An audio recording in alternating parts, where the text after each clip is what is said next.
창세기 1장 26절에서 28절까지 합독합니다.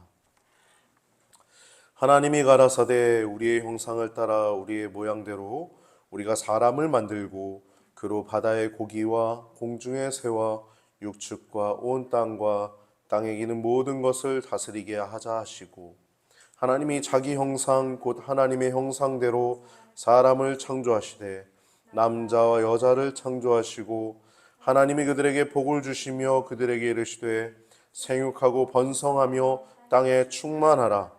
땅을 정복하라. 바다의 고기와 공중의 새와 땅에 움직이는 모든 생물을 다스리라 하시니라. 아멘. 오늘 본문을 통해서 우리가 나눌 제목은 하나님의 사람 창조 목적입니다. 우리가 지난주에는 하나님의 형상 회복, 그것이 하나님의 꿈이다라고, 그래서 온전함에 대해서 우리가 나눴죠. 온전한 사람.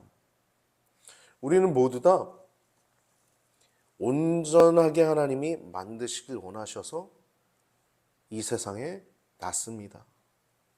우리가 나눈 것처럼 가장 온전한 사람이 되길 하나님 원하세요. 어떤 사람은 정말 예수님 믿는데도 큰 고통 가운데 경험하고 더 하나님을 경험하게 되는 사람도 있어요. 보통 많은 사람들은 이제 성경을 통해서, 하나님 말씀을 통해서 온전하게 되어져 갑니다.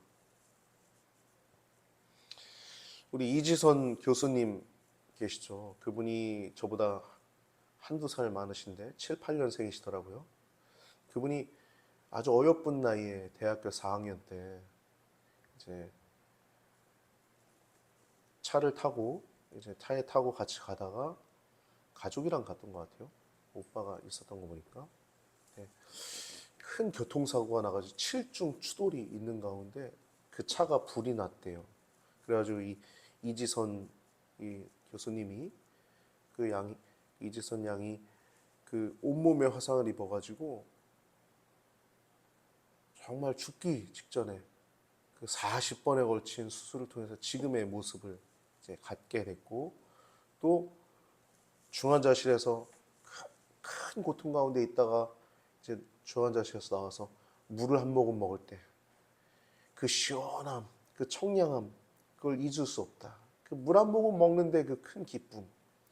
우리는 우리 삶 속에 얼마나 많은 기쁨들을 누리고 있고 또 얼마나 감사의 삶을 누리고 있는가, 많은 생각들을 하게 하시는 그 내용을 이제 전파할 수 있는 이제 사람으로 거듭나게 됐는데, 물론 외형적으로는 참 그분이 말씀하시는 것처럼 많은 사람들이 괴물처럼 바라보기도 하고, 또 실제 그 어여뻤던 그 예뻤던 그 여성의 그 젊은 여러분, 젊은 여자들이 얼마나 예뻐요. 그 젊음 자체가 얼마나 예쁩니까? 젊은 사람들은 다 예쁜 것 같아요. 지방 목사님도 저한테 하는 얘기가, 젊은 사람은 다 예쁘다고. 생긴 거, 어떻게 생긴 걸 떠나서 딱 그 매력이 있는 것 같아요. 근데 그 예쁜 그 얼굴을 망가져서 정말 흉측하게 화상을 입어서 그 모습으로 살아가는데, 그 어느 때보다 평안함을 얻게 되고, 그 어느 때보다 누릴 수 없는, 사람들이 누릴 수 없는 많은 것들에 대해서 진정한 행복을 가르쳐 줄 수 있는 사람으로 거듭났다는 것에 대해서, 물론 그녀가 그전에도 신앙인이었지만 그 시간들을 통해서 하나님께 원망의 시간도 물론 있었겠죠.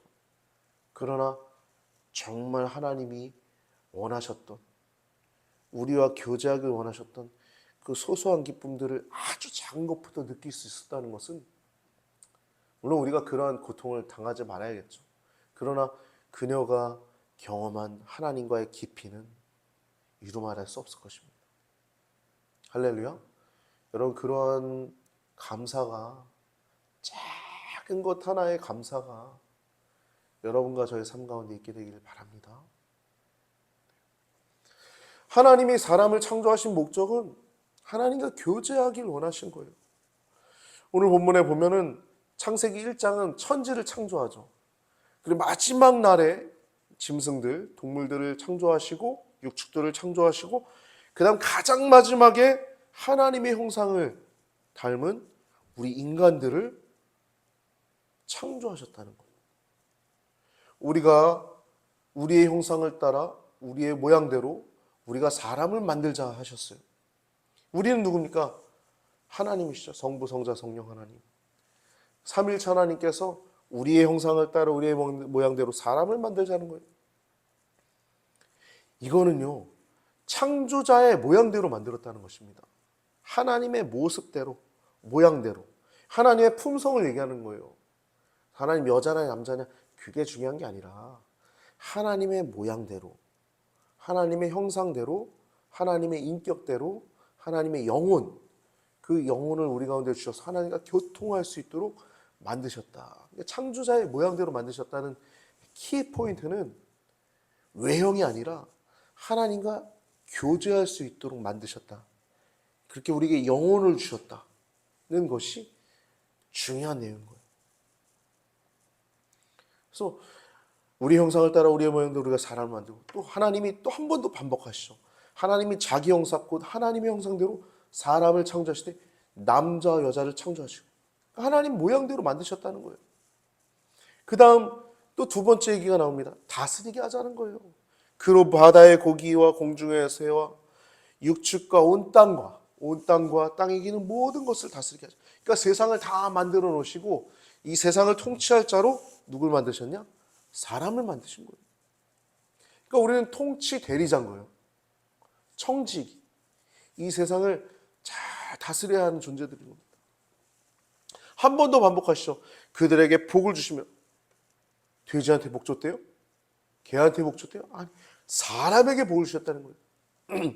그들에게 복을 주시며 그들에게 이르시되 생육, 번성, 땅에 충만하라, 땅을 정복하라, 바다의 고기, 공중의 새, 땅에 움직이는 모든 생물을 다스리라. 한 번 더 반복하시죠. 두 번씩 반복하고 있어요. 첫 번째는 하나님 형상대로 만드셨다는 거 반복하고 있고 또 두 번째는 모든 것을 다스리라는 것을 반복하고 있어요. 그럼 반복한 이유는 뭘까요? 하나님이 중요하게 여기시는 거예요. 하나님 인간을 창조하실 때 창조의 마지막에 인간을 창조하셨다는 것은 여러분 가장 중요한 것을 마지막에 만드는 거예요. 생명을 불어넣잖아요. 사람을 만드실 때도 흙으로 사람을 만드시고 그 코에 마지막에 생기를 불어넣으시죠. 사람을 만드신 것도 가장 이 세상 만드신 거에 가장 중요한 걸 만드셨지만 사람을 만드실 때도 사람을 탁탁탁탁 만드시고 마지막에 그 코에다 생기를 불어넣으셨는데 그 생기를 통해서 우리는 하나님과 교제할 수 있게 됩니다. 하나님과 모든 인간이 영혼을 가졌다는 거예요.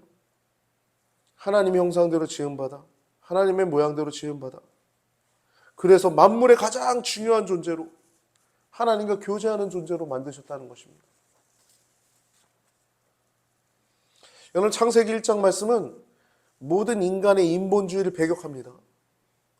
1장 말씀만 믿어도 모든 것이 배격되는 거예요. 나는 생각한다, 고론하는 존재한다. 근데 어디서 났는데 종교 다 무시하잖아요. 다른 철학 무시하잖아요. 나만 중요하대요. 과거도 모르고 미래도 모르고 나만 물론 합리적인 생각 중요하죠. 합리적이어야 됩니다. 사람은 합리적이어야죠. 그래야 사업도 잘 되는 거고 인간관계도 끊을 거 끊고 세울 거 세워가고 합리적이어야 돼요. 근데 근본을 알고 합리적이어야죠. 창세기 1장은 모든 인간의 인본주의를 배격합니다. 즉 이 세상은 하나님의 창조물이라는 거예요. 모든 세상은 하나님의 창조물이라는 것이 창세기 1장의 말씀입니다. 또 하나를 강조하고 있는데 그건 우리 모든 인간이 하나님의 형상대로 하나님의 모양대로 지으심을 받았다는 겁니다. 모든 인본주의를 배격하는 거예요. 여러분 진화론은 보세요. 진화론은 세상에 없던 곳에서 빅뱅 이론 빵! 우주가 폭발해서 갑자기 지구가 생겨났다. 세상에 없던 종류의 어떤 동물들, 식물들, 또 사람들이 진화해서 막 생겨났다는 거예요. 난 이거 믿는 게 더 어려운 것 같은데 이걸 믿어요, 여러분, 사람들이. 창세기 1장만 진짜 믿어도 믿어질 수가 없는 내용이죠. 할렐루야. 그럼 뭐 믿으실래요? 갑자기 아무것도 없던 걸 써서 원자가 하나 빵, 혹은 우주가 빵 생겨났다. 이거 믿어져요? 아니면 태초에 하나님이 천지를 창조하시니라. 이게 믿어져요?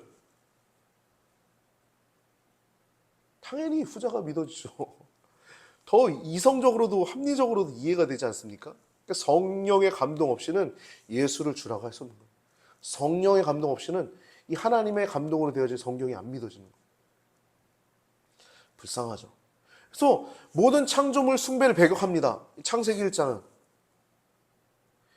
그러니까 하나님이 형상대로 지음받은 인간이 다른 어떤 피조물에게 절할 수 없는 거예요. 옛날 애굽이 태양신 숭배했잖아요. 태양신. 태양. 나일강 숭배했죠. 나일강, 강. 모든 생명이 근원되는 강, 물. 해나 달, 비의 신, 뭐 바알이죠. 곰, 소, 뭐 뱀, 용, 이런 거 숭배하잖아요. 이런 숭배들을 다 배격하는 겁니다. 창세기 1장만 보더라도.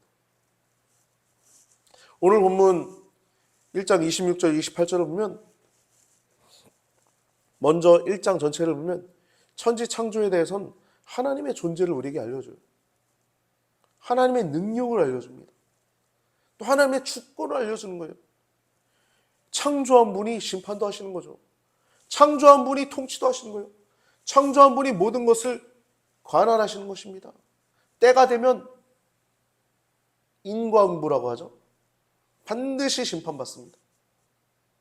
세상에 통치자들 주신 것도 질서를 위해서 통치자들 주신 거라고 얘기하시죠. 통치자들 주신 것이라. 그래서 하나님의 존재에 대해서 알게 되는 거예요. 천지창조를 통해서는. 하나님의 존재, 하나님의 능력, 하나님의 주권에 대해서 우리가 배우게 되는 것이 창세기 1장입니다. 두 번째는 하나님에 대해서 알고, 두 번째는 인간에 대해서 알 수 있어요. 인간의 지위에 대해서. 여러분, 우리의 지위는 어디입니까? 자녀예요, 자녀. 하나님과 교제하는 자녀예요. 그래서 우리가 하나님 부를 때 뭐라 그래요? 아버지 부르잖아요. 기도할 때 아버지, 주님 이렇게 기도하잖아요. 자녀예요. 종이기도 하고. 인간의 지위에 대해서 알려줍니다. 인간의 지위. 뿐만 아니라 인간의 특권에 대해서 알려줘요. 아까 얘기했던 것처럼 인간의 지위 뭐예요? 하나님과 교통할 수 있다는 거예요.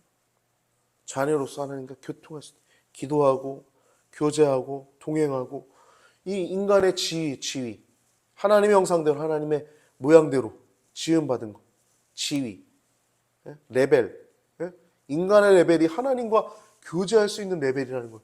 그 어떤 존재도 하나님과 교제 못합니다. 인간만 하나님의 형상대로, 하나님의 모양대로 지으심을 받았기 때문에 교제하는 거예요. 교제. 그리고 인간의 특권 뭡니까? 대리 통치자인 거예요. 이 세상을 다스리는 겁니다. 아브라함에게 이르시되 내가 내게 복을 주리니 내가 축복하는 자에게 내가 축복하고 내가 저주한 자에게 내가 저주하리라. 하나님의 통치, 하나님의 복.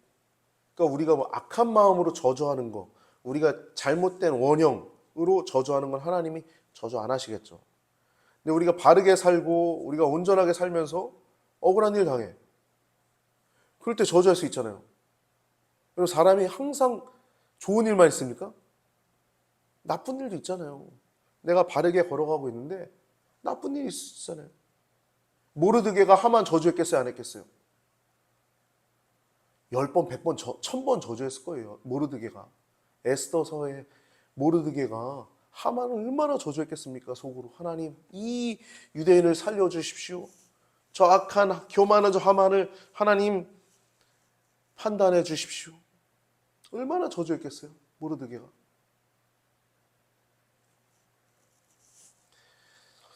하나님의 통치 대리자가 우리 사람인 거예요. 아브라함도 그렇게 통치했어요.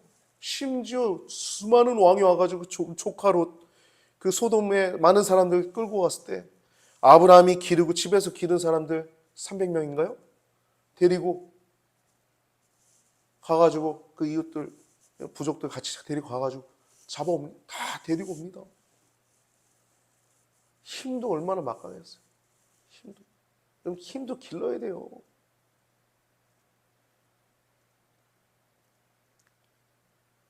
지혜도 있어야 되고 돈도 있어야 됩니다.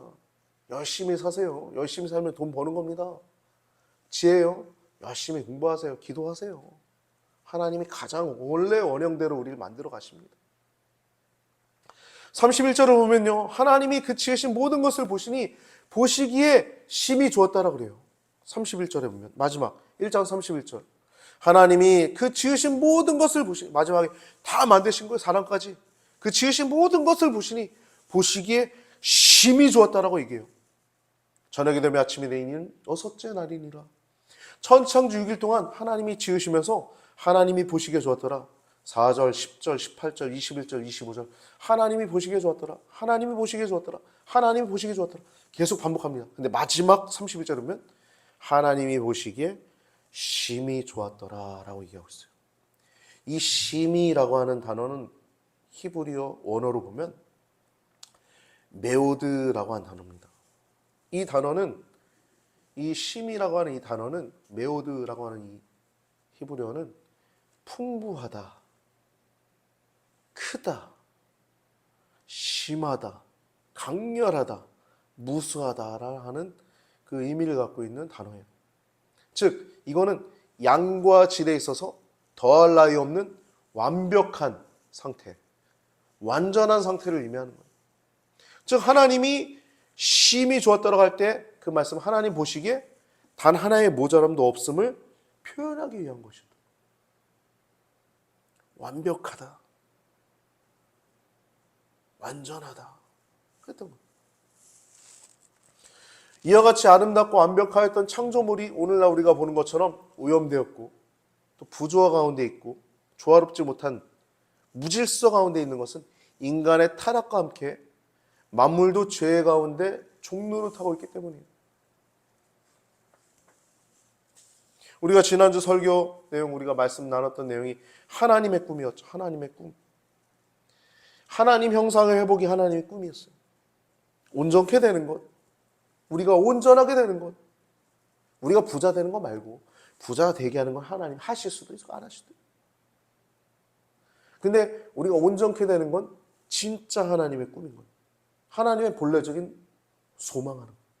교회 나와서 하는 거, 교회 나와서 예배 드리는 거, 그것도 다 온전케 되기 위한 것이 하나님의 가장 목적인 것입니다.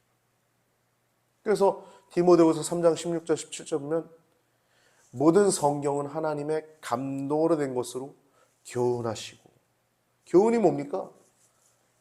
잘못 갈 때 교훈하는 거죠. 막 내 아이가 막 욕해요. 다른 애들한테. 욕을 너무 잘해. 야, 재택이라고 해봐요. 내 아들이.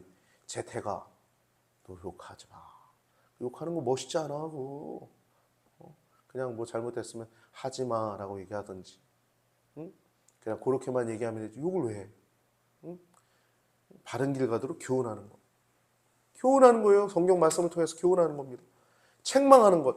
바르지 않은 것에 대해서 말들, 행동들에 대해서 책망하는 거예요. 매도 드는 것이죠. 성경은 우리에게 그렇게 교훈하시고 책망하는 겁니다. 또 바르게 하는 거예요. 오직 하나님의 감동으로 된 성경만 우리를 바르게 하실 수 있는 것입니다. 그래서 온전하게 하도록 하는 것이 하나님 형상의 회복인데, 이렇게 오염됐고 무질서 가운데 부조화 가운데 있는 이 세상은 하나님의 사람들이 세워질 때 온전해지는 것입니다. 그리고 마지막 최후의 심판 후에 이 세상의 모든 죄가 척결된 후에는 새하늘과 새 땅이 와서 천국, 거룩한 성 새 예루살렘이 하늘로부터 내려와서 그곳이 완전하게 죄도 없고 눈물도 없고 어떤 슬픔도 없는 그런 곳에서 하나님을 예배하게 될 것입니다. 하나님 보시기에 심히 좋았다라고 하는 이 말씀처럼 그 세상처럼 조금의 단 하나의 부조 하나 무슨 모순됨도 없는 완전한 세상, 그 천국, 그 성전, 주님과 그 어린 양이 계신 하나님과 어린 양이 계신 그 성전이 천국인 것입니다. 우린 그곳에 가게 될 것이고 우리가 지금 예배드리는 것도 그곳의 연습인 것입니다. 천국은 그렇다고 나와 있어요. 이따 오후 예배 때 나누도록 하겠습니다. 26절을 보면 모든 것을 다스리게 하자라고 얘기하고 있어요. 다스리게 하자. 누구로? 우리가. 우리 인간들이 여러분 키우는 개나 돼지 말고 소 말고 우리들이 세상을 다스리길 원하신다는 거예요. 하나님의 형상대로 지음받은 인간이 만물의 영장인 우리 인간들이 최고로 존귀한 존재인 우리 인간들이 세상을 다스리길 원하셨다는 거예요. 즉 피조세계를 다스릴 권한을 우리가 부여받았습니다. 이것은 우리가 마음대로 자연을 훼손하고 또 지배하도록 하나님 말씀하시는 게 아니에요. 하나님이 주신 지혜 그대로 온전케 된 원형 우리의 모습 그대로를 가지고 자연을 통치하고 또 보존하고 개발하길 원하시는 것이 하나님의 마음이에요. 그래서 그렇게 세상 창조세계 피조세계가 그렇게 통치되고 다스려지길 하나님은 원하십니다. 가장 먼저 우리가 회복되어야 되는 거예요. 온전하게. 여러분들의 생각의 흐름을 판단하십시오. 생각이 어디로 흐르는가? 여러분들의 말이나 행동을 점검하십시오. 우리 행동을 보면요. 또 사람들의 행동을 보면 그 사람의 상태를 느낄 수 있죠. 우리 스스로도 우리가 스스로의 행동을 통해서 우리의 말을 통해서도 스스로를 점검할 수 있어야 돼요. 우리 생각도 분별할 수 있어요. 하나님 원하시는 것입니다. 성도는 그렇게 하나님과 교통하는 존재입니다. 하나님 형상대로 지음받았어요.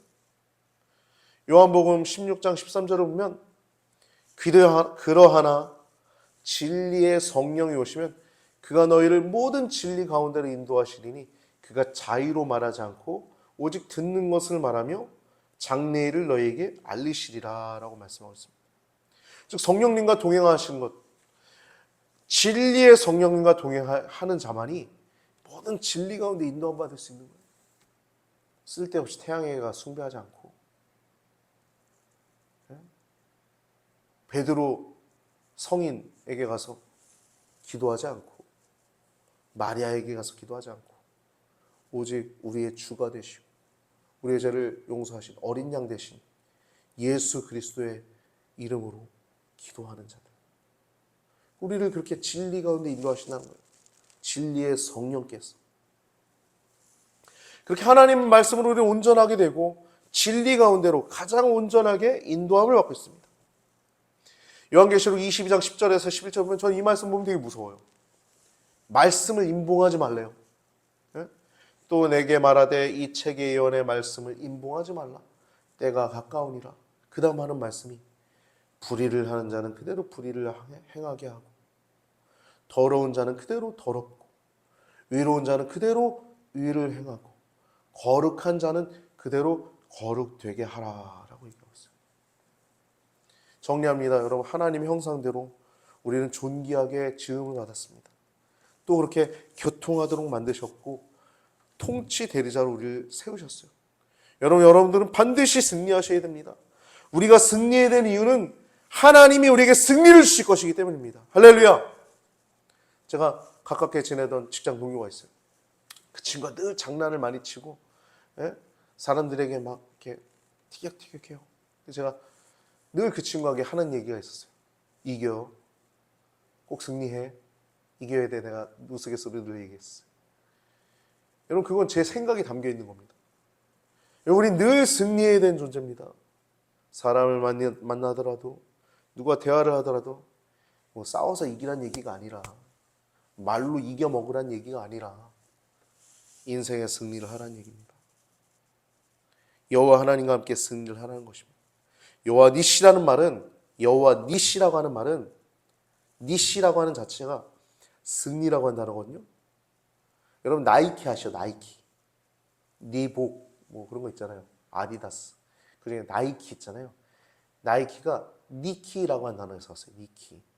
이게 그 헬라어로 승리라는 단어일 겁니다. 제가 정확하게 모르겠어요. 이건 아무튼 하여튼 니키라고 하는 단어에서 왔는데 그게 승리라는 뜻이에요. 니키라는 단어에서 왔어요. 나이키가. 여러분 승리하시길 바랍니다. 여호와 니시라고 하는 단어는 니시, 나이키랑 비슷하잖아요. 니시라고 하는 단어는 여호와는 나의 깃발이십니다 라고 하는 단어예요. 여러분 우리가 주님과 동행하면 승리하지 않을 수 없어요. 하나님이 승리하시는 분이기 때문에. 여호와는 나의 깃발이십니다라는 단어는 하나님이 나의 깃발이십니다라는 거예요. 여러분 하나님은 끝까지 승리하실 분이고 지금 뭐 우리가 진 것 같고 나라가 이상하게 될 것 같고 그렇게 생각될지 모르겠지만 걱정할 필요 하나도 없습니다. 여호와 하나님이 이 나라를 붙들고 계시고 이 나라에 기도하고 있는 백성들이 너무나 많아요. 여러분 기도하지 않는 한 민족보다 기도하고 있는 한 사람이 더 강할진데 우리 대한민국은 새벽 기도하는 나라입니다. 수많은 권사님들 또 목사님들 훌륭한 분들 많잖아요. 우리 집사님들 성도님들 나라를 위해서 기도하는데 우리나라가 망할 것 같아요? 절대 망하지 않습니다. 두려워하지 마십시오. 여호와 니시 여호와는 나의 깃발이십니다. 기억하고서 늘 승리의 길을 걸어가는 여러분과 저의 삶이 되길 바랍니다. 하나님이 우리와 교통하십니다. 우리와 소통하십니다. 또 우리는 통치하도록 하나님 만드셨어요. 우린 반드시 승리하는 통치자도록 살아야 될 것입니다. 두려워하지 말라. 내가 너와 함께함이니라. 놀라지 말아라. 내가 너의 하나님이 됨이니라. 내가 너를 굳세게 할 것이라. 참으로 너를 도와줄 것이라. 참으로 나의 의로운 오른손으로 너를 붙들겠다라고 말씀하셨어요. 저는 늘 이런 생각을 갖고 있습니다. 물론 교통사고 나고 나서도 그런 생각이 들었지만 사명자는 사명을 마치기 전까지 절대 죽지 않는다는 확신이 있어요. 하나님이 여러분들을 붙드시는데 하나님이 여러분들에게 인생 가운데 사명을 주셨는데 결코 죽지 않습니다. 어떤 일을 만나더라도 두려워하지 마십시오. 놀라지 마십시오. 하나님이 여러분과 함께 하심을 기억하시고 바른 통치자로 하나님과 교제한 자로 승리의 삶을 살아가는 여러분과 저의 삶이 되길 예수님의 이름으로 축복합니다.